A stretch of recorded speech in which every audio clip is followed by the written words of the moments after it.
Hello. In a few days, the Chancellor will tell us what he'll tax and spend. His choices that will affect us all.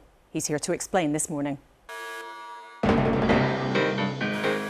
First was the emergency. What's next for the economy with recession on the way? It's not going to be easy. There are going to be some very difficult choices. I've used the word eye-watering before, and that's the truth. We can't carry on like this with growth lower than our competitors. The government can ill afford more political embarrassment. Sir Gavin Williamson has posted a letter. He is resigning from government. Rather than take on the bullies, he lines up alongside them and thanks them for their loyalty. Yes. Money talks, yet money's tight. But being trusted on the economy is top of this pair's list. We have one big question this morning. What will the autumn statement bring? The Chancellor, Jeremy Hunt, is here and we'll be talking to him in the next few minutes. Along with the woman who wants his job, Rachel Reeves, Labour's Shadow Chancellor. And on this Remembrance Sunday, I'll be joined by the Chief of the Defence Staff, Sir Tony Radakin.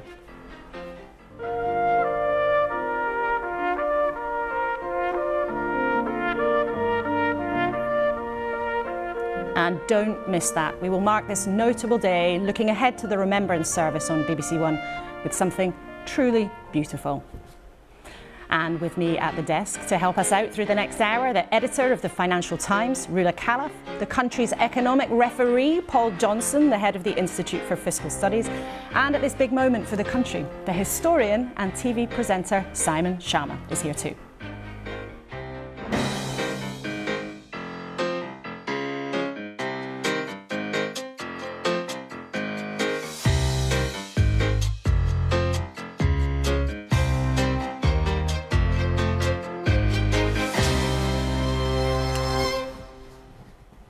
Good morning and a very warm welcome. Over the next hour and 15 minutes today, we've got so much to discuss, including dinner with Elon Musk, what we can learn from the American midterm elections and what is really happening with the war in Ukraine.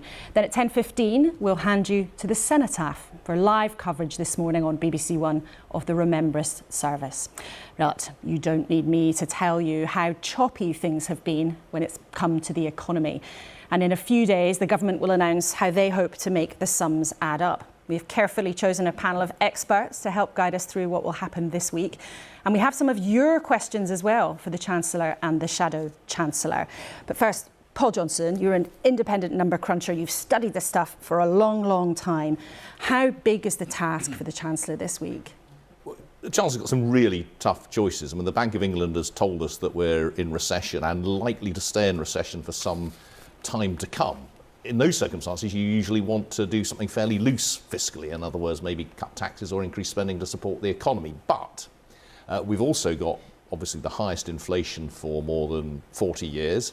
The Bank of England has had to raise interest rates, partly because of the, I think we can say, disastrous mini-budget of a couple of months ago. And because growth is very low and inflation is high, then we're going to be looking at very high levels of borrowing and debt over the next several years. So it's a pretty ugly picture. I mean, rule out the Financial Times, you look carefully at the UK, but also the rest of the world. How does the UK compare? Because we're not the only country having a hard time, but what is happening in the UK is being watched all over the world. I think, unlike many other autumn statements, what the Chancellor has to do is not only convince the UK, but also convince his allies and the world that the UK now is fiscally responsible. What happened with the mini-budget was that the most important thing, I think, that happened with the mini-budget is that the UK lost credibility. And there was concern that the turmoil in the market could spill over. This is why we had the IMF intervention, for example. So I think this is an unusually important An budget for the unusual- world and not just for the UK. Unusual time of pressure. I mean, if you look at the front pages this morning, it's interesting actually, they're not all going on the economy. The Mirror can't help themselves but put Matt Hancock in the jungle on the front page again. The Telegraph's talking about a migration plan, and the BBC website's got information about the US midterms, but they're the Observer and the Express taking a very different view of what should happen in terms of the economy. Simon Sharma, from your perspective, does it feel to you that the country is at a junction, that this is, as the others have suggested, a really uniquely difficult moment? Well, it certainly has to be a uniquely difficult moment, because actually we're the only country that's not got back so far to the kind of level of growth pre-pandemic. So I would also say, to introduce a terrible profanity these days, the B word, as in Brexit, that it could be the moment, you know, we're not allowed to say anything about that, because, whoa, mustn't litigate it all over again. Has Brexit actually made these decisions even more difficult? But I would say to your point, Laura, that we are at a juncture, but it's a juncture we've seen again. It's a very profound historical one. The relationship between social responsibility and the responsibility to the markets. And the category one, of course, is all about where spending cuts will hurt the most. So this is an incredibly tricky issue. If you actually do the bidding of the markets as they absolutely want and direct spending cuts so savagely, you can generate another wave of social pain and political anger, which you're not quite prepared. Well, we'll get into lots of that with the Chancellor, who, Jeremy Hunt, has an unusual start in that job. He was rushed in by Liz Truss after she sacked Kwasi Kwarteng, when the markets had a pretty violent reaction to this. Mr. Speaker, we are at the beginning of a new era, and as we contemplate, that's right, a new era. Well, Mr. Hunt almost immediately ditched every single measure on that tax-cutting budget, warning all of us on this programme that things were looking pretty grim. He was brought in to be Mr. Sensible after some wild weeks in Westminster, so no surprise, when Rishi Sunak moved into number 10, he kept the man next door. And since then, he's had his head down, squirreled away in number 11, putting together what he's already described as an eye-wateringly difficult set of decisions. But he's with us now this morning in the studio. Thank you for coming in, Chancellor. You've been explicit that we face difficult decisions. That's often code for the fact that everyone's going to have to suffer somehow. Is everybody going to pay more tax? Good morning, Laura. We are going to see everyone paying more tax. We're going to see spending cuts. But I think it's very important to say that we are a resilient country. I think that, as Simon Sharma would say, we've faced bigger challenges in our history in the past, and we're also a compassionate country. So we will introduce a plan that will see us through the very choppy waters that we're in economically, but we'll make sure that we protect the most vulnerable, and in particular deal with the single biggest worry for people on low incomes, which is the rising cost of their weekly shop and rising energy prices. And economically, that makes sense too, because as Paul Johnson was saying, inflation is much higher than it should be, and that is destabilising people's family finances, as well as being very bad for businesses in the economy. We'll come to that later, but explicitly at the outset, people are going to lose some of their public services, and everyone, you say, is going to pay more tax. So everyone is going to notice the consequences from the decisions you're going to announce on Thursday. I think people will notice, because these are difficult decisions, but they will also see there's a plan to get through this. And if we do this wisely, we can make this recession that we may be in as short and shallow as possible. And that's certainly what I'll be trying to do as Chancellor. And I want people to understand that although these are difficult decisions, we will be doing it in a way that means that we get through to the other side.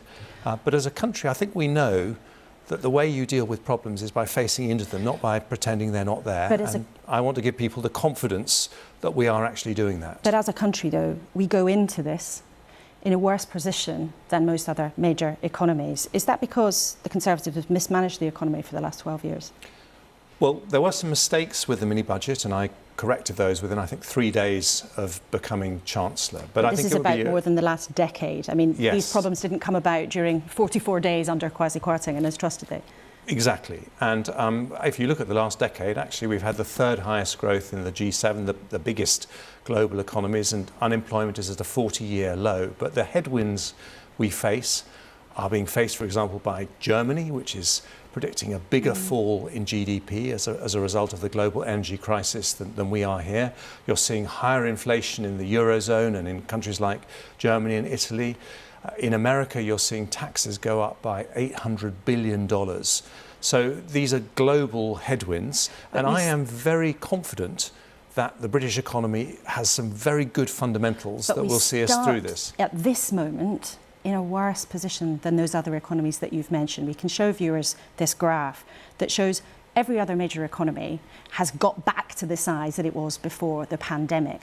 We have not. There we are, the UK lagging furthest behind. Now, every major economy has had to deal with war in Ukraine and energy prices. Every country has had to deal with the demands of the pandemic. Why are we lagging behind? Isn't that down to what's happened in the last 12 years on your watch? Well, I think that is one snapshot, if I may say. This year we've actually got the fastest growth in the G7 of all the major countries on that list. So we're catching up fast in that respect. But do we have some issues as a result of the pandemic? Yes, we seem to have about 600,000 more people who have left the labour force. And we need to understand why that is, because that's creating constraints for businesses that are finding they can't employ the people they need to. That's absolutely something I'll be talking about on Thursday. And what I want people to see is that we have a plan that is not just to deal with the short-term pressures of these very high energy prices that are causing such worry to families up and down the country, but also a plan to grow the economy, to make us one of the most prosperous countries in Europe, which of course is what we need if we're going to fund the NHS and our public services. So we'll see both parts of that. We'll see a plan that deals with the short term and gets us in good shape for the future. And people will be eager to hear that on Thursday. But as you know, we've asked our viewers for questions. Let's take the first one from Marie Casey. Now, Marie says, can we have an honest assessment of where the problems in the economy lie, including an honest assessment of the impact of the Brexit agreement we signed? She goes on to say, Brexit is the thing that cannot be named. What do you say to Marie? Well, Brexit is a big change that the country voted for, and whether it's a success or not is up to us. Whether we embrace the opportunities of a different type of economy to one that we would have been in as part of the European single market. I believe we can make a tremendous success of it, but it's not going to happen automatically. And what you'll hear on Thursday is some of the ways that I think we can make a success of it. You're suggesting that it hasn't happened yet. I mean, do you deny that Brexit has meant the economy has grown less slowly than it otherwise might have been? Well, what I don't accept is the premise that Brexit will make us poorer. I think it has an opportunity. That was my question, Chancellor. Yeah. It was at this stage, we're the only major economy that has made it harder for businesses to trade with our nearest trading partner. Barriers were introduced. Now, I'm not saying it was the right thing or the wrong thing, it's what people decided. But as an economy, we made it harder for many businesses to trade, to do business. Do you deny that's had a cost? I don't deny there are costs to a decision like Brexit, but there are also opportunities, and you have to see it in the round. And I think what happened with Brexit is because we made the most of those opportunities yet, though? Since then, we had literally within months of formally leaving the EU, we had a once-in-a-century pandemic, which has meant the process of outlining what the opportunities are has taken longer. But I think we need to do that now because we've decided to do it, and we need to make it a success. But do you think that's part of why we are behind compared to some other economies? I don't think that's the biggest issue. I think it's much more to do with, well, I think it's much more to do with other factors in the labour market that I want to think about. But what I want to promise to everyone is the decisions that we take will be honest about the problems and will be fair in the approach we take, because we're not just a compassionate country, but this is a compassionate Conservative government, and we need to demonstrate that in the way we approach these decisions. Well, let's talk about exactly that and that overall approach. The economy is in a bad place, and you keep saying there'll be difficult decisions. Let's listen to Andrea Cassius, who's the head of a primary school. What practical strategies would you advise head teachers to use to balance their budgets in light of non-funded pay rises and huge increases in gas and electricity prices? And please could I respectfully ask you not to begin with the phrase, "we've put more money into schools than ever before." Thank you. think Andrea should be interviewing politicians. So without saying, you've already put more money into before, what do you say to her? Well, the first thing I want to say to Andrea is that I think that our heads and indeed our schools have done an incredible job in the time that my party has been in power. We've seen a very dramatic rise in school standards, and I think our state schools are often as good or even better than independent schools. But that's not her question. She wants to know, as a head teacher, inflation is tearing into her budget. Are you going to give her extra money? Will government departments get extra money now, this year, to deal with the cost of inflation? Or are you going to, as everyone expects, tell them they've got to stick with what they were given in 2021? Well, as you know, Laura, and I think Andrea knows, I'm going to announce the decisions on those things on Thursday. But what I want to say to Andrea is that the progress we've made in state education has been extraordinary, and we want to make sure that nothing happens now that undermines that progress, because strong public services, including a strong education system, schools, further education, are actually very important to the future of the economy as well. Do you acknowledge that if schools and other parts of the public services do not get extra cash to deal with inflation, they are going to have to make decisions that mean services suffer and taxpayers lose out, and people who rely on public services are going to lose? Well, what I would say, Laura, is this. Schools, hospitals, all our public services are having to deal with the cost of inflation. And so what Andrea and what everyone running schools will see is a government that has a plan to tackle the root cause of those pressures that she faces in her school, which are the bills going up, the electricity bill going up, the gas bill going up. And what we need to do is a combination of short-term support for people who are really struggling, and absolutely schools and public services are in that category, but also a plan that says this is how we're going to get through this. This is how, for example, on energy, which is, I think, often the biggest worry for schools, it's not just the support that we give you this year and next year, it's also the long-term plan to make sure that we can bring down energy prices to much lower levels, the number of times cleaner I've energy, heard a and so government on. minister say we'll have a long-term energy plan is about the same as I've had hot dinners, or maybe not quite, but not far off it. I mean, people are talking about things that matter to them right now. Now, we've got another question from Trevor Littleton, who's a campaigner for elderly people. He asks, and I know this is an issue close to your heart, will you as Chancellor ensure delivery of fully funded social care to reduce bed blocking and the NHS backlog? Will you do that, or will you, Chancellor, as many people fear, delay the cap on social care costs that Boris Johnson promised for taxpayers and families in England?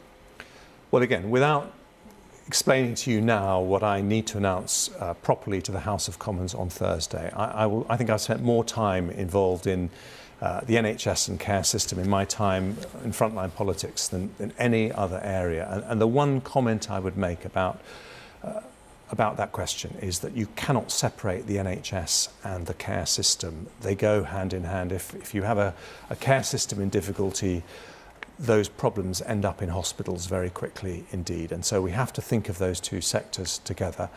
And we have to recognise that, yes, we're putting a lot more money into the NHS, but there are real pressures there because the number of older people is going up, and we have to recognise that in terms of how we help the NHS through this difficult period. But would you acknowledge, and I know you don't want to give us specifics, but would you acknowledge that if the social care cap is delayed, there's going to be a lot of disappointment and potentially a lot of extra hardship for people? Of course, and I don't want to pretend that there aren't going to be lots of difficult decisions that disappoint people, but I think what people will also see is that this is a government that is committed to helping people with the greatest difficulties and committed to our public services and is taking a balanced approach. And, you know, the big question people are going to ask is, if we are actually in recession, are these measures making the recession worse or better? We want this to be as short a recession as possible, as shallow a recession as possible if we're in it. But we don't have the option of doing nothing, because we saw with the mini budget, you heard what Paul Johnson said just now. If we do nothing, the Bank of England will then increase interest rates because they have to do that constitutionally. It's their job to bring down inflation. If we don't help them with what we do as a government, they'll have to take that pressure, and we'll see mortgage rates go up, interest rates go up, and that will be damaging for families up and down the country as they see their costs increase in a different way. And I think the big point I would make, Conservatives know that a dynamic economy needs low taxes and sound money, but sound money has to come first, because inflation eats away at the pound in your pocket or pound in your bank account every bit as insidiously as taxes, because it pushes up the cost of your weekly shop. Except everybody is going to pay more tax. Public services are going to be reduced. I mean, you keep saying it's difficult, you keep saying we have to do this, but you do not have to do it like this. And we will come to your plans for energy a bit later. But one of the things we know you're going to do is freeze tax thresholds, and that's why everybody will pay more tax. It's a bit sneaky to do that, isn't it? Chancellors have done it before. You won't be the first one to do it. But essentially, millions of people will be paying more tax even though they're not putting their taxes up. Why don't you just call it a tax rise and be honest about it?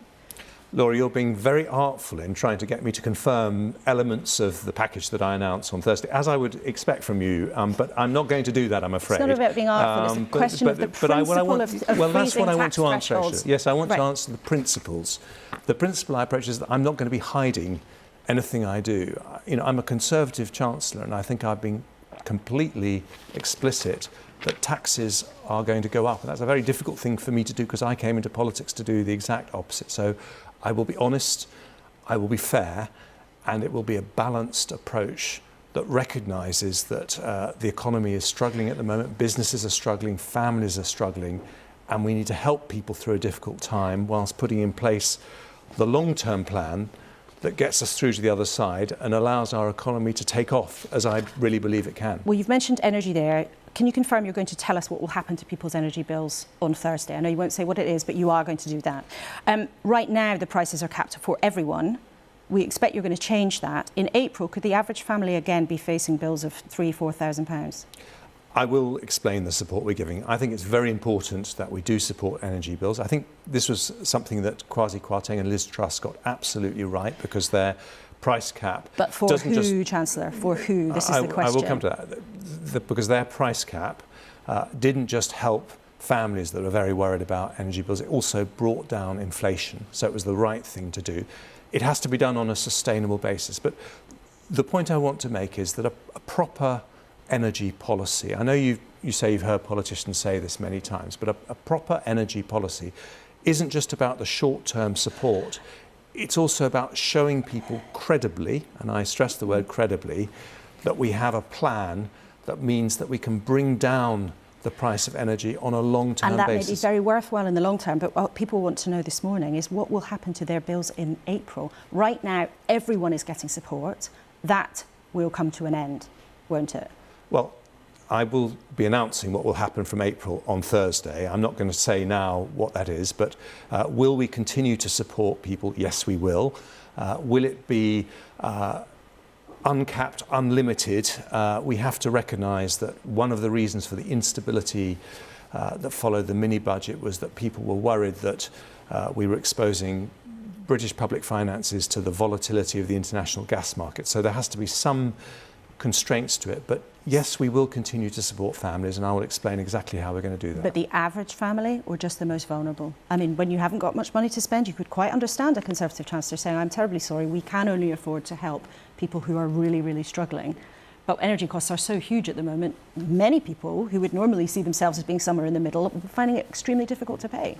Yes, and I'm not going to say what I'm going to announce, but I do recognise that the people who are struggling are many families, not just families on the very lowest income, and we do understand those concerns. Have you ditched Boris Johnson's long-term energy plan that he announced not so long ago? I think Boris was great at having a big vision for the future. There was sometimes an element of cakeism in what he announced, and so what we need to do is to make sure that we can deliver the high ambitions that he set out, which were absolutely right, with a practical, credible, affordable, deliverable policy. So you're ditching it because it was a fantasy? Is that what you were saying? No, I'm actually saying the opposite. I want to deliver the exciting things that he outlined, but I need people to believe. You were saying to me earlier that you've heard endless ministers saying they're going to do motherhood and apple pie, and you've sort of stopped believing it. I want to present something that the hard-nosed Laura Kuenssberg looks at and says, actually, I believe this is going to happen. And for energy policy, that means recognising there's a global energy crisis, and we need to make sure that dictators like Putin are not able to put up our energy and gas bills in the future as they are able to at the moment. Well, we'll watch carefully exactly what it is you announce on Thursday. But just as we come to a close, you've said repeatedly this morning and in the last couple of weeks that there is no alternative. You have no choice. You have to act in this way. That's not actually true, is it? Because you could try to pay the debt down more slowly. You could put taxes up much more, or you could, as some people in your party on the right think, well, cut tax. Some of them think it's crazy to be increasing taxes when we're in recession. You do have a choice, don't you? This is a political choice. We have choices, of course, and we will make those choices honestly and fairly. But what I would say to people is that unusually for a chancellor, I come into office having just tried 2 months earlier under different leadership exactly the things that some people are advocating. In other words, a plan that doesn't show how in the long run we can afford it. In the long run we will start to bring down our debts. We have tried that. We saw it didn't work. We've learnt from those mistakes, and so now is a chance to put in place a plan that does stand the test of time. And for me, that means recognising that families are struggling, but also recognising that businesses want a plan for the future that can give them confidence that the UK is a great place to invest in, that we have big opportunities, and we're going to be a fantastic and successful economy. And just briefly though, would you blame some of our viewers this morning who might have been listening to you carefully and saying, Tory cuts, here we go again? Well, I think austerity, as it's often characterised, particularly by people who don't vote Conservatives, is a sort of willful choice to make things worse in the short term for some long-term gain. That is not going to happen. We want to do, as I say, everything we can to make this recession that we appear to be in as short and shallow as possible. We are accepting there will be difficult decisions, but we want to do it in a way that's fair and recognises the pressure that families up and down the country are under. Chancellor, it's great to have you in the studio this morning. Thank you very much for coming in. We'll listen very carefully to what you have to say on Thursday. Now, let us know what you thought of what Jeremy Hunt had to say this morning. Let's find out what our panel reckoned to it. Rula Calaf, the editor of the Financial Times, Paul Johnson, the independent number cruncher from the IFS, and the historian Simon Shamma. Paul, what do you reckon? That sounds for code of something that's going to be very painful, potentially for a very long time.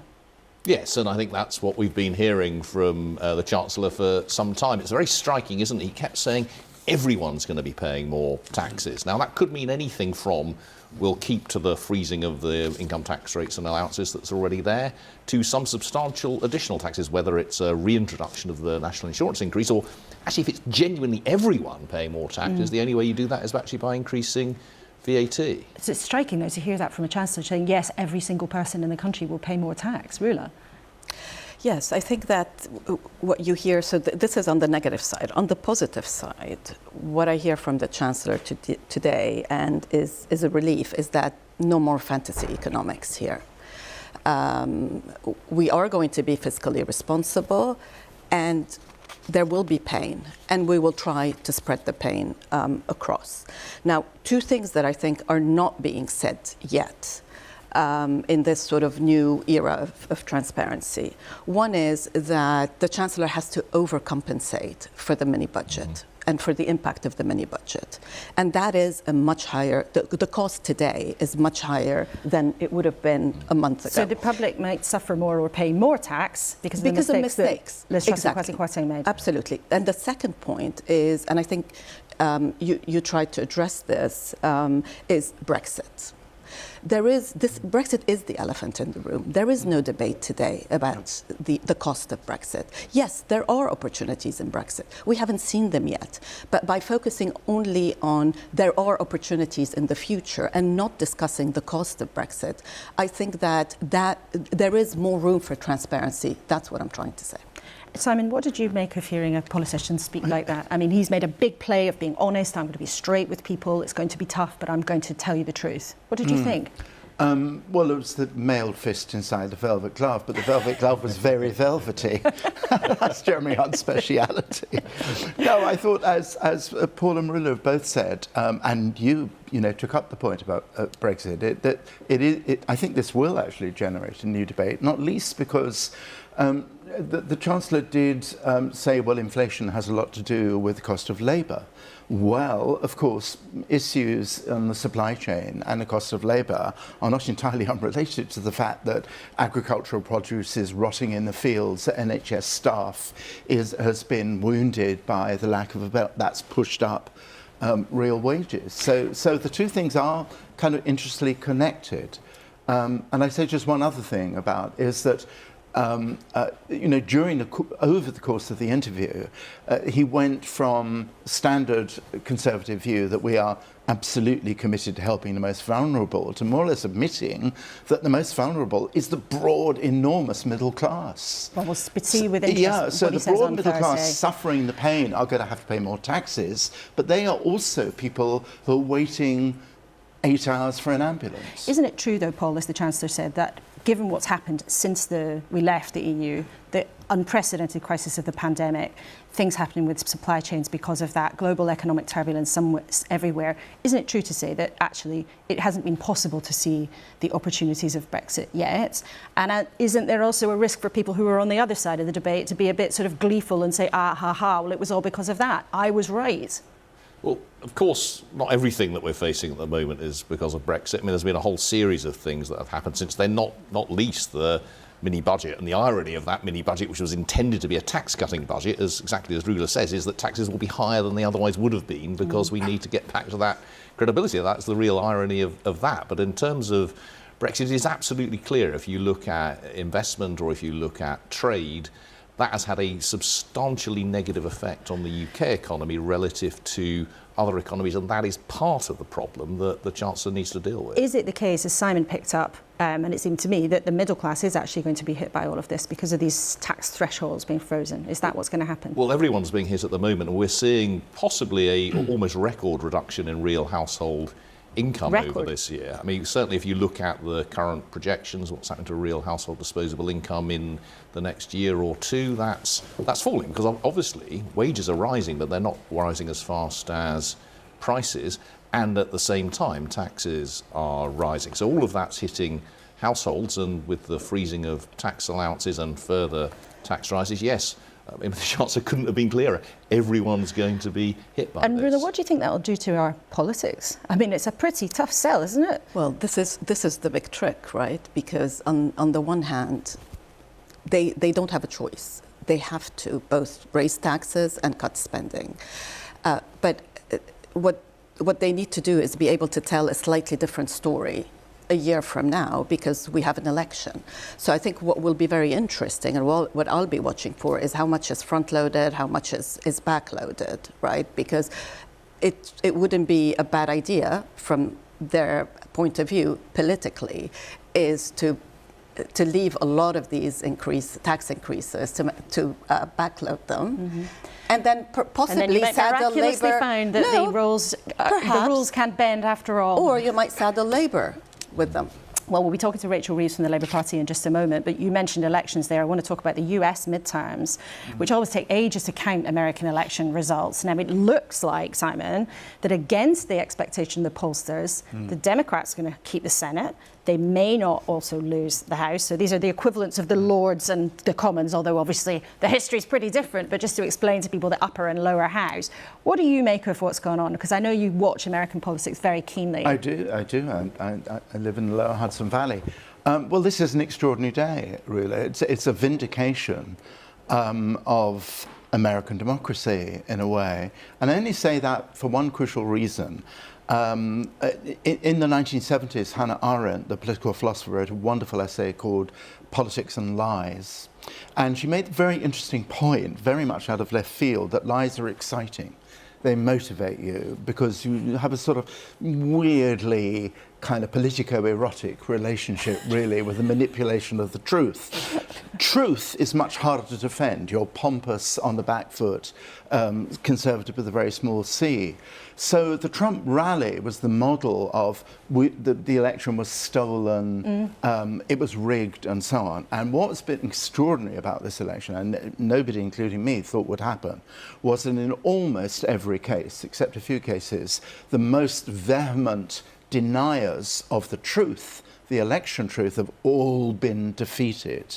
And beyond actually the extraordinary fact in itself that this is the best record an incumbent president has had for more than 2 decades, there is this sense in which actually democracy, American democracy, which is thought to be on life support, has been taken off it. One more small point, Laura, sorry, no, long-winded Simon, is that remarkably, even fiercely Trumpy politicians have conceded, unlike Donald Trump, who has yet to concede the election of 2 years ago. Except that it's still a very tricky remarkable picture for the Democrats, though, isn't it? And Justin Webb, actually, our colleague, has got a very interesting piece in the Sunday Times this morning saying, actually, Rula, this is the Democrats' worst nightmare, because it means that Biden will feel vindicated and Joe Biden will definitely then try to stay on as president. He will run again. Is that a problem, briefly?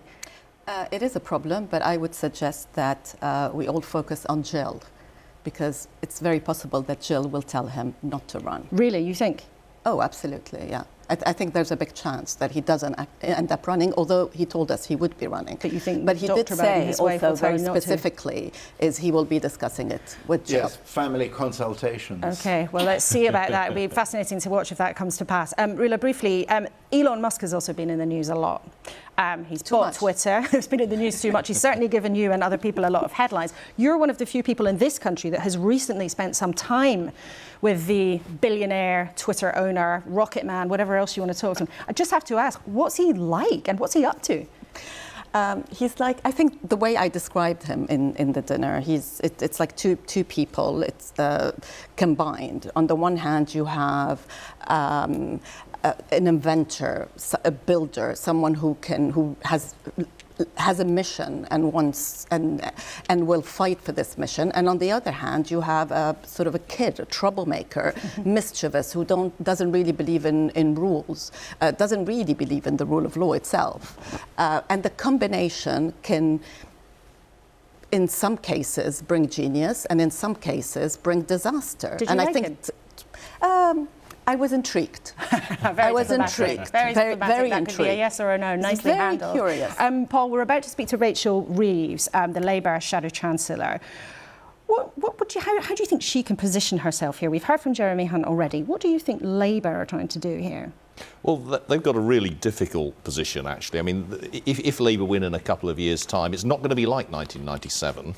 Back in 1997, when Labour won, actually the Conservatives, whatever you thought of them, had spent 5 years essentially repairing the public finances, and the economy was in a pretty good position, and that left Labour with plenty of opportunity, actually, to spend more and to do things that they wanted to do with public services.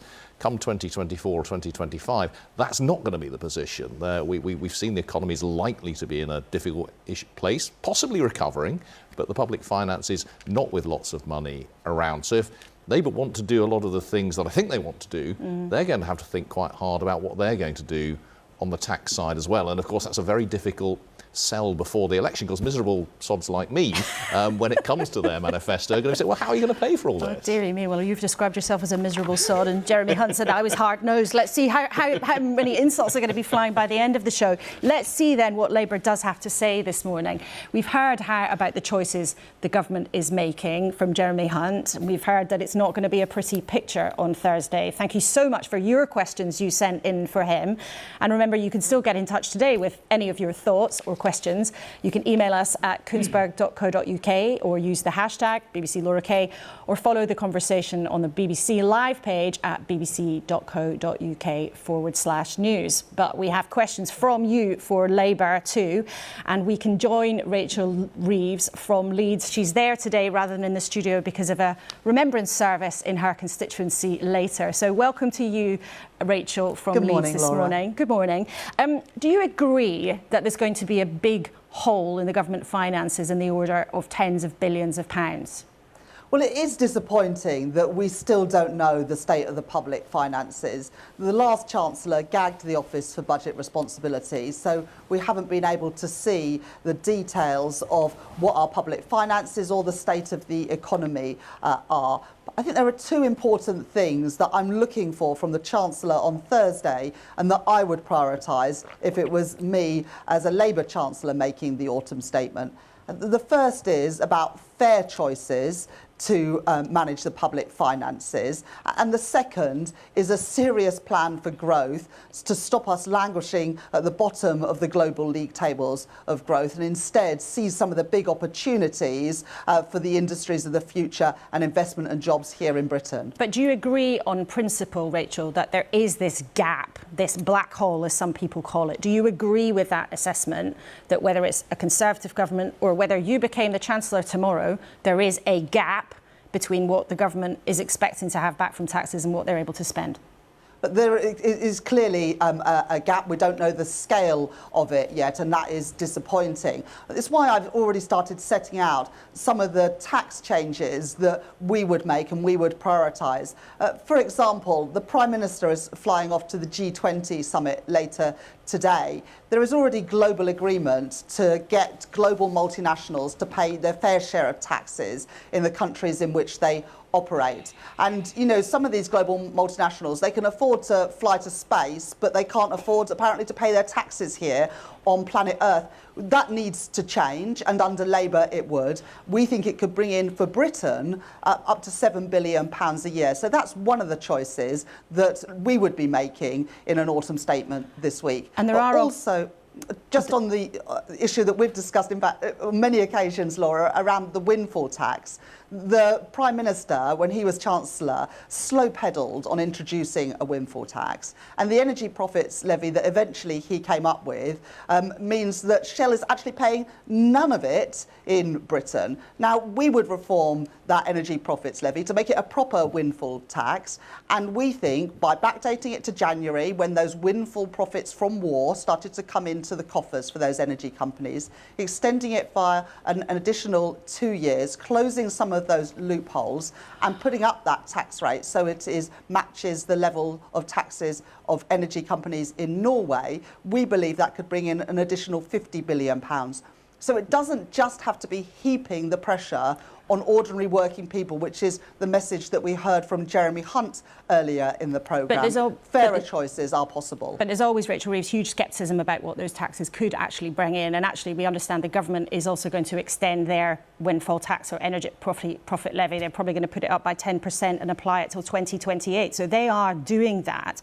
But you've they're doing some of it, Laura, and I think this is really important because unless they get rid of those investment allowances, which mean that energy companies can offset more investment in extraction of oil and gas in the North Sea against those taxes, you're still going to have a situation where some of those companies aren't actually paying the energy profits levy. Well, the companies would obviously argue they need to do that in order to invest in the North Sea so that we can keep the lights on. But this is what we really need to see is investment in renewables, because that is the cheapest form of energy. That is what will boost our energy security in Britain and get us to those net zero targets and create the thousands and thousands of well-paid, secure jobs here in Britain, which is what Labour's Green Prosperity Plan is all about, because there are huge opportunities here. Okay, as you know, Rachel, as you know, we've asked our viewers to provide us with their questions for you. We did that to Jeremy Hunt, and also we have a question for you from Brian Matthews. How does Labour explain rising interest rates and inflation in the US and Europe, in many cases worse than here? Our financial problems are primarily due to furlough, lockdown and Ukraine, all spending that Labour supported. Windfall tax or not, we'd be in virtually the same budget hole under a Labour government, wouldn't we? What do you say to Brian? Of course there are global factors here. The COVID pandemic, the war in Ukraine. But we have been uniquely exposed here in Britain. We've been languishing in the global league tables for growth the last decade or so, which means that when these crises come along, we're not in a position to be able to deal with them. The last Labour government were able to invest in public services because the economy was growing by between 2 and 2.5%. Over the last decade, we've been growing at just 1.4% on average, and that is lower than most of our international competitors, which is why, as well as the fairer choices that I've started to set out, we also need that serious plan for growth, the Green Prosperity Plan, the reform to business rates to help our small businesses and high street businesses to thrive, the work we're doing to make Britain the best place to start and grow a business, but also some of the changes that we need to see to make Brexit work for Britain. But do you by accept, sorting out Rachel some Reeves, of the holes in the deal that the government did? Do you accept, Rachel Reeves, that if you became Chancellor tomorrow, or if you're lucky enough to win the next election, do you accept as Chancellor you also would have to rein in public spending and put taxes up?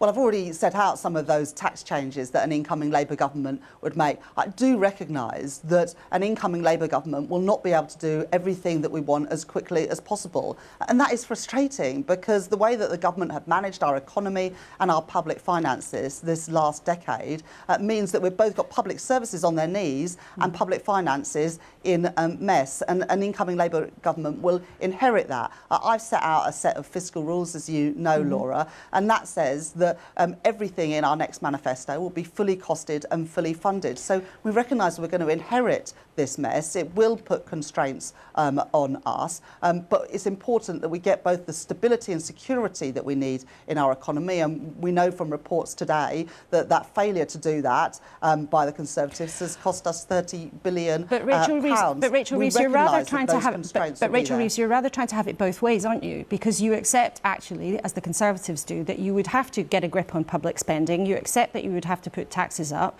and yet you also are saying that the way that the Conservatives are doing it is wrong. I mean, you're trying to have it both ways. And actually, on the left of your party, and some economists would dispute your view that you have to have your set of fiscal rules. In other words, some economists and some on the left would say it doesn't matter that much if we keep borrowing more money for longer. You could pay the debt down over a much longer period. You could put taxes up much more. You don't have to take this approach. Well, look, I worked at the Bank of England before I became an MP as an economist for many years, and I recognise that there are restraints on what governments can do. Now, a lot of these problems are because of mistakes that the government have made, but I recognise that it imposes constraints on an incoming Labour government. But it's why it's so important that we have a serious plan for growing our economy and improving living standards of ordinary people. That will give us the money to invest in public services, but just because you have to make difficult decisions doesn't mean you have to make the same decisions. And the decisions and the choices that Labour would be making would make our tax system fairer and would grow the economy so that we've got those money for those essential public services that my constituents rely on, my family relies on, and are frankly in a total mess today, whether it's our schools or our NHS, because of the decisions over the last decade. We've got 7 million people on hospital waiting lists. I don't think our NHS has ever been in such a challenging position as it is today. An incoming Labour government, like the last government, the last Labour government, will tackle those challenges and will ensure we've got the support for public services. But I recognise that we won't be able to do everything we want as quickly as we want. That is frustrating, but that is the reality after 12 years of mismanagement by the Conservatives. OK, well, let's talk then about who pays. So we have a question from another viewer, Ralph. Now, Ralph wants to know, we keep hearing about those with the broadest shoulders should bear the burden. Can anyone define this? How much does someone have to earn to be classified as someone with broad shoulders? Would Rachel Reeves, Labour, support what we think the government is going to do, which is make people pay the highest rate of tax from when they earn £125,000? Would you support that? Well, let's see what they do, but I think it is reasonable to ask those on the highest incomes to pay a bit more in tax. But my key priority would be to crack down on some of the loopholes that we've got in our tax system. So, for example, you can make Britain your home, but not pay taxes here. And the non-dom tax status means that 70,000 people who have made Britain their home are not paying their fair share tax in Britain. And that is costing us, let me just say this is costing us £3.2 billion a year. So Labour would end that non-dom tax status to ensure that we're getting those tax revenues from everybody that makes Britain their home. But what Ralph wants to know, and I'm sure other viewers do, is who do you define as somebody who should pay more tax? Now, non-doms, you've set out your policy, but that is a niche group of the population. What about a head teacher, a highly paid head teacher, as some of them are, earning £100,000? Do they have broad shoulders? Would they pay more tax under a Labour government? Labour have got no proposals to increase rates of income tax or national insurance. In fact, it's the Tories who have been increasing taxes on working people. We think that if you get your tax from stocks and shares and dividends or through buy-to-let properties, there is a case for looking at how that income is taxed, because at the moment it is taxed at a much lower rate than income from going out to work. There are so many loopholes in the system that means the system is not fair, and often those with the most resources are able to get out of paying their fair share of tax. Look at the private equity industry, for example. Private equity bosses say that their income is capital gains and so pay 28% tax rather than 45% tax on it. Rachel, that is not right, and we would close that loophole. But do you believe that you would be able to raise all the tax that you needed to pay for the public services that you want from closing loopholes? I think there's an awful lot you can get at. The windfall tax, the global minimum rate of corporation tax, the non-dom changes. Those are just some of the proposals that Labour have put forward to close some of the gap in the public finances. But the point is, and I guess the difference between Labour and the Conservatives, is that the Tories keep coming back to working people and asking them to pay more, and they do little to close these loopholes that mean some of the wealthiest people and businesses in society are still not paying their fair share of taxes. That's the change I want to see. But are you guaranteeing, Rachel Reeves, this morning that you would not put income tax up? Is that what you're saying? I'm not going to write my manifesto for the Labour Party on this programme, Laura, but I've got no plans to increase income tax. In fact, it's Jeremy Hunt, through his stealth taxes, that is increasing income taxes because he's not willing or not able to tackle some of these loopholes that see some people in society not paying their fair share of tax. And that is the difference between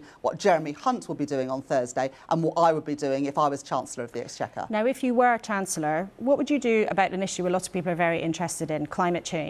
Last week here on this programme, Ed Miliband said that a Labour government would pay compensation to countries that are being terribly affected already by environmental damage and those who haven't been big emitters in the past but who are now suffering. How much would you spend on that? Well, look, there's already global agreement to help those countries that are most affected by climate change, and that is right. But I think the biggest contribution that the UK can make is to get in plan our own things we can do here in Britain to get to net zero as quickly as possible. And that has a number of benefits. First of all, it actually reduces the price of energy for British consumers because we know that renewable energy is the cheapest form. It boosts our energy security and makes us less reliant on Putin and other dictatorial regimes.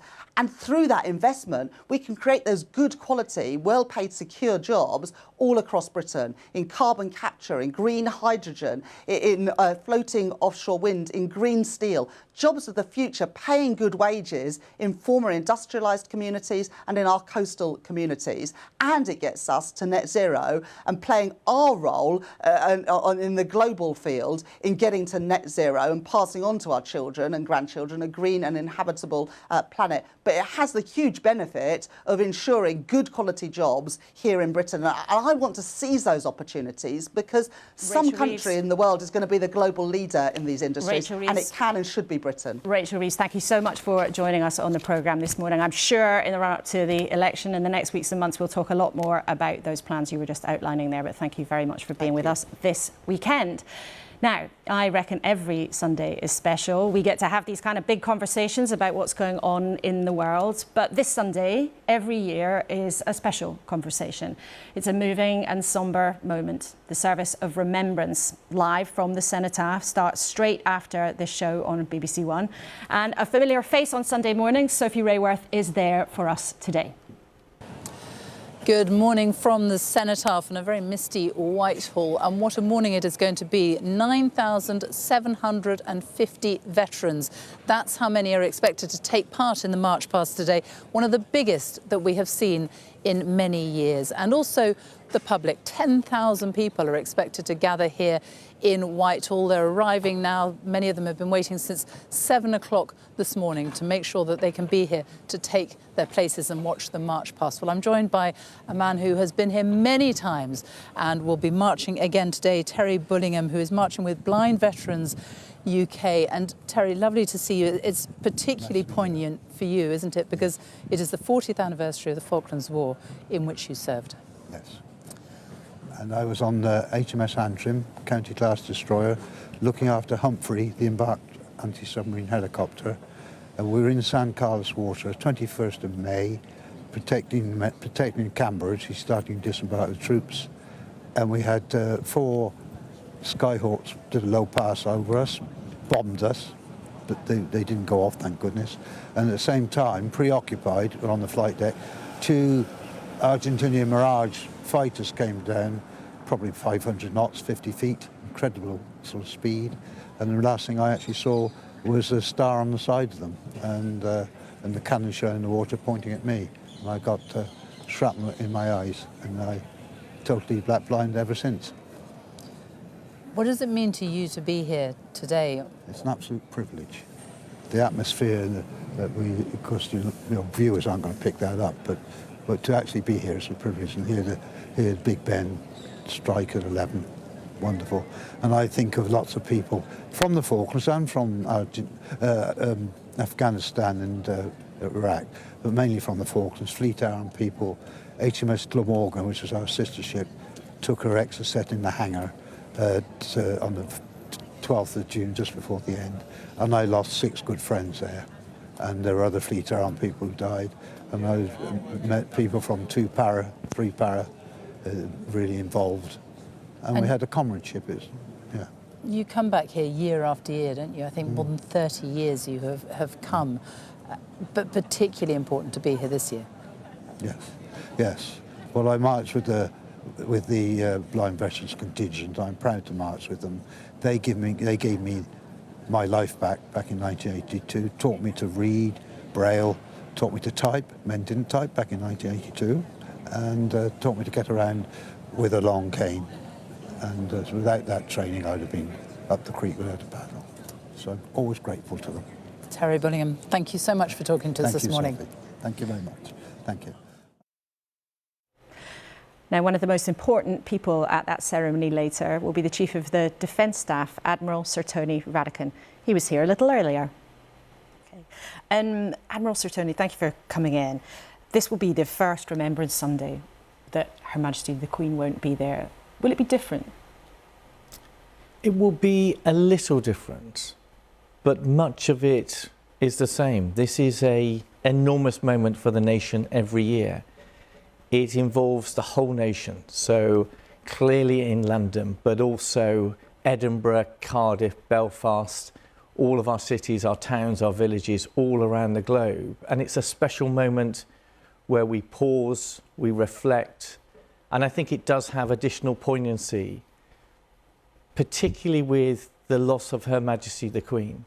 She represented duty and service, but also that dignity of that wartime generation and all that they sacrificed for our freedom. And I think there's the additional poignancy that once again we have war in Europe. So it's always a special day, but especially this today. And her presence will be notably absent. But of course, many others of that generation, that wartime generation, are also passing away just because of the passage of time. Do you think it becomes harder for people to remember? Does it become harder for people now to understand what the sacrifices really meant as we lose that generation? Potentially it does, but I think there's been an enormous effort to educate. I love the programmes within schools where they're taught what this really means. I think all of us have family stories, and we know our own stories about our relatives that served. And then I also think it goes beyond the First World War and the Second World War. We've got to acknowledge the sacrifice in the conflicts that came afterwards, whether that was Korea, whether that's Iraq, Afghanistan, Northern Ireland. There is a continual commitment and sacrifice in order to preserve our freedom, our self-determination, the values that we cherish. You mentioned there a poignancy about today's services because there is again war in Europe. Now, it's not so long that you were here last time and we discussed how Ukraine at that point was making success in the northeast of the country, pushing back. We've seen in the last few days them retaking the city of Kherson, and we can see some of the images of people responding as soldiers go in and liberate that city. What do you think this victory for Ukraine means in terms of the war? We're seeing a continued failure by Russia. We saw that at the outset. Russia wanted to take the cities, it failed. Russia wanted to subjugate Ukraine, it's failed and it's failing dramatically. Russia wanted to weaken NATO, and NATO's even stronger. And then if you come down to the tactical fight, we're seeing continued success by Ukraine. When I was last on, it was Kharkiv, and the ingenuity and determination of the Ukrainian people to win their country back again. And now you're seeing that in Kherson, and you will continue to see the strength and resolve of the Ukrainian people to defeat Russia. And our job is to support Ukraine and to support them politically, diplomatically, militarily. And you can see on the faces of people in that city as their own troops arrive to liberate them just how much it means. But in terms of the progress of the war, is this a very significant turning point? Does this change things? Does this mean that Russia is losing? Russia is losing. Russia has been losing from the very outset. I'm wary of turning point language. This is a messy, protracted conflict, and the likelihood is that it's going to continue to be a messy, protracted conflict. And so Ukraine can take some tactical gains in Kharkiv. It's a significant gain with Kherson and all that Kherson represents. But there will be ebbs and flows throughout this war. If Ukraine has the momentum, though, does that potentially mean it's a moment where with that momentum they could go to the negotiating table? Your opposite number in the States, General Mark Milley, has made that case, we understand, that actually the Ukrainians should now be thinking about negotiating. Do you agree with that? So I think these are decisions for President Zelensky. I think we've been really clear. We support Ukraine. It's Ukraine that's been invaded. It's Ukraine that's fighting for its freedom. We're on Remembrance Day, and we have a country in Europe that's been illegally invaded, and we have a population fighting like crazy to get their nation back again. And that's why we've got to be respectful and acknowledge that it's President Zelensky who's going to determine for his nation when is the right negotiating point. Does that mean, though, that there is obviously some suggestion of that from the United States side? Are you saying from the UK there is no push and no suggestion to Ukraine that they should go to the table? All I'm saying from the UK's point of view is I don't think there is any change with Kherson. I think the UK has always supported President Zelensky. What steps do you think Putin might take? I mean, one of the problems for the West here is that he's an unpredictable leader. There has been a lot of perhaps loose talk about dangling a nuclear threat. But what other steps could he take? What other steps do you think he might take now? I think he's under pressure. I think you're seeing some desperate moves with the mobilisation. But I also think he's rational. You saw in those early days the ambition to take the cities, he was defeated, he dropped back. The ambition to take most of the territory of Ukraine, he was defeated, he dropped back. He then reoriented his forces. You saw the ambition to annex the Oblast, that's failed. You saw he took Kherson as a provincial capital, that's failed. Russia still behaves in a rational way. Part of the challenge for Russia, part of the reason it's gone so wrong is, as you've alluded to, that very solid support from the West, including from the UK. Now, in terms of the UK's capability to support countries like Ukraine, to take action on the world stage, there is pressure on budgets. We're hearing from the Chancellor how difficult things may be. I understand you and the Defence Secretary went to see the Prime Minister and the Chancellor this week to talk about money. What do you need? And if you do not get rises in terms of inflation, what would that mean for our capability around the world? We need continued investment, and that's continued investment over the long term. And I welcome the conversations that we can have with the Prime Minister and the Chancellor and accompanying the Defence Secretary. These are incredibly serious times. They're serious economic times, but they're also serious security times with a war in Europe. And both of those have to be dealt with. And when you look at the security aspect, these are long-term threats and they require long-term investment. It sounds like you are quite carefully trying to say the long-term budgets for the MOD must not be cut. For the ambition of the government to be met, we need to maintain that investment. And the Defence Secretary has been very clear about that, and I think the government's been very clear about its own ambition to respond to the threats that are out there and to have a stronger defence. I also want to ask you about something the Defence Secretary talked about in the Commons this week.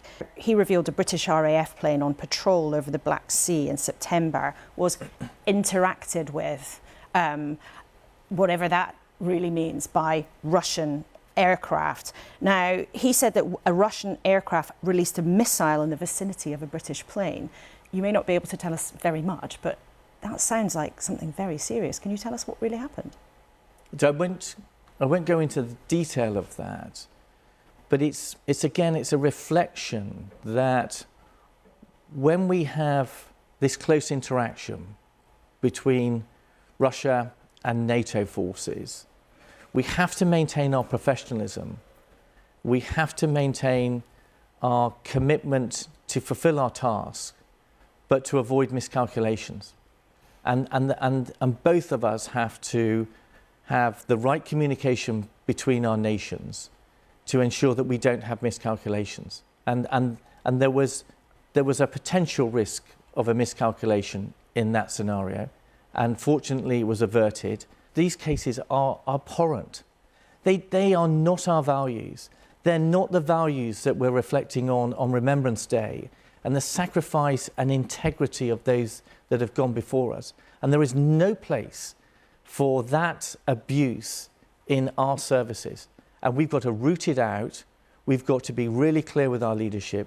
We've got to give the confidence to those that are abused or do feel threatened or concerned, that we will deal with that and they can have the confidence to report it. And we've done a whole series of measures. So we've strengthened our relationship with our networks to try to understand better what are some of the things that have gone on in the past. We are just introducing a zero tolerance in the same way that we have for drugs. If you're caught taking drugs, you're kicked out of the armed forces. If you're caught in any kind of situation where you have abused somebody and there's a sexual nature to that, we will kick you out. And that, to me, is the right response. But we recognise that we have to deal with this because these are people that are impugning our values and the things that we stand for and the things that our nation expects of us. Okay, Admiral Sir Tony, thanks so much for coming in again, and we hope that the service later on today goes well. Thank you so very much. The Chief of the Defence Staff, Tony Radakin, here in the studio a little bit earlier this morning. Now, at 10:15, we'll join the Remembrance service live at the Cenotaph. But before we do that, let's take a look back at important information that we heard today from the Chancellor. We are going to see everyone paying more tax. We're going to see spending cuts. But I think it's very important to say that we are a resilient country and we're also a compassionate country. We'll make sure that we protect the most vulnerable. I think that might be the headline in some of the newspapers tomorrow, but we've also heard importantly from Labour this morning. Paul Johnson, do you think Labour's position here is credible? Does it add up? I took two things from that interview with Rachel Reeves. The first, really encouragingly, is she recognises there are serious constraints on what Labour can do, that there's not whatever spending they want, and that taxes is going to have to rise if they want to increase spending, and everything won't happen immediately. So there's a recognition of constraints, rather, as Jeremy Hunt was saying. The thing that I was slightly less convinced by was the indication that all of that can be paid for by closing loopholes and taxing corporations and so on. Yes, there are definitely things you can do to make the tax system better and fairer by changing things like capital gains tax and the taxation of land and dividends and housing and inheritance and all those things. But you can't close the whole hole like that. You can't do it just by taxing corporates. I mean, we're already getting corporation tax probably to its highest level in history in this country. So there's going to be continued pressure so on Labour to spell out whether that's realistic. You can't just do it by taxing someone else, which is the indication we got. Rula Calaf, I know you were listening with interest to what Sir Tony Radakin was saying about Ukraine. Brief word from you on that. Very interested in what he said about the messy, protracted conflict, because I am starting to wonder, given all the victories, and I think taking to Kherson is a milestone, whether the Ukrainians aren't going to win. You're starting now to hear voices from the West saying, perhaps it's time for negotiations, but I don't see what room there is today for negotiations. The situation doesn't allow for negotiations. That debate could evolve in the next while. Simon, finally to you, it's been great to have you here in the studio this morning. And I know you, as a historian, have a new big historical project, a new TV programme called The History of Now. Tell us about it. It is. It's really, it ponders the notion that actually a lot of the great themes, be it what we were talking about earlier on, how raw can capitalism be without a social conscience? How will that help democracy live? Civil rights. This has been Rovember in America, as predicted.